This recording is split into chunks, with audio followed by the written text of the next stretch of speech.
So you're planning a branding shoot for your beauty business and you're spending money and you don't know where to start and you want to nail it and you want to look hot, but you also don't want to be awkward because you're not really that good in front of the camera.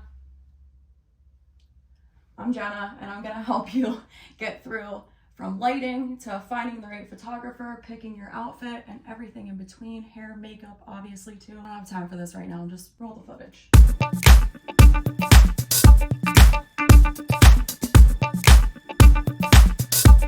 So what you just saw was actually from my branding shoot that I did with my good friend and coworker Heather Tabacki. I think that's probably the best place to start when planning a branding shoot, is knowing who your photographer is and the niche aspect of their area of photography. I know Heather loves to do couture portrait photography and she's just an epic human being, so I knew anything that I would spring on her in a creative sense, she was gonna nail it. Understand what they like to do, use their photos as reference. That's always the biggest compliment to and from any artist, is being able to use their specific work as a photo to say, hey, I love the lighting that you did on this person, or I love the aspect of composition. Talk to your photographer and know who they are. Have a great consultation process, and I promise you everything else from there will go off perfectly. Just trust them. What if you cross your legs there? Can you do that? Like full cross. Ooh, I like that. Yep, love it. Ooh, yep. Yup. Is the dress doing anything? No, it looks good. I feel like I'm about to dunk this basketball.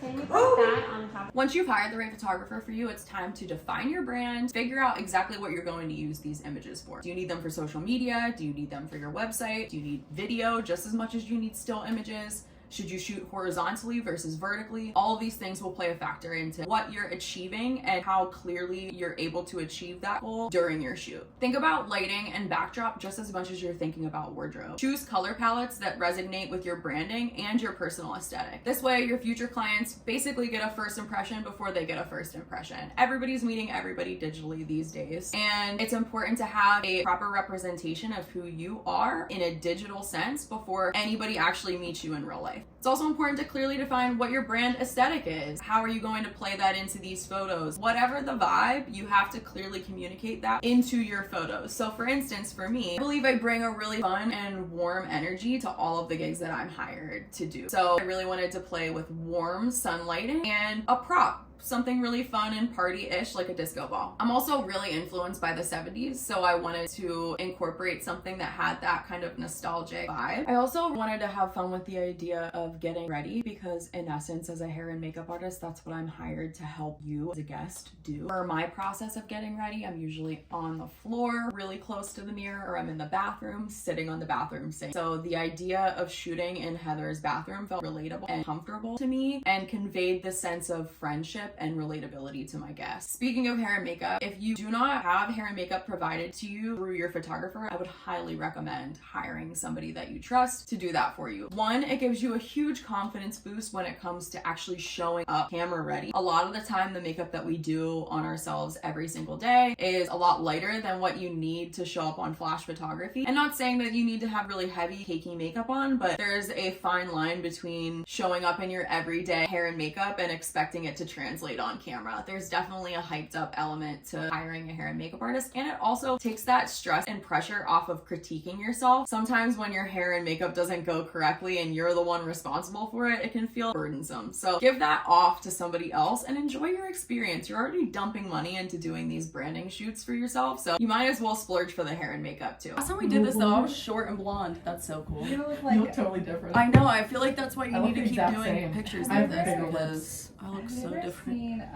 So you planned, you prepped, you got your clothes, you got the lighting set up, you're at the studio, you're shooting with your photographer, your hair and makeup's done. At this point, enjoy yourself. Give yourself some grace and have fun. I know that sounds super cliche, but it comes across in photos. And a really great tip, make sure that you have music that pumps you up. Have good people around you. Bring a supportive friend. Having people to support you and having a photographer that really understands your vision and also is gentle and kind and understanding of this process. I know a lot of the the time it's difficult to get in front of a camera, especially when you're not used to having that kind of an interaction. It needs to be done because it's going to be your first impression. So don't let the idea of it stop you from actually doing it, and just be gentle with yourself, have a good time, and use these photos to create your dream brand. If this video helped you at all, I hope that you stick around, like, subscribe, comment below if this video helped you with your branding shoot, and I can't wait to show you more behind the scenes of what I do as a freelance hair and makeup artist. This has been really fun. Love you guys.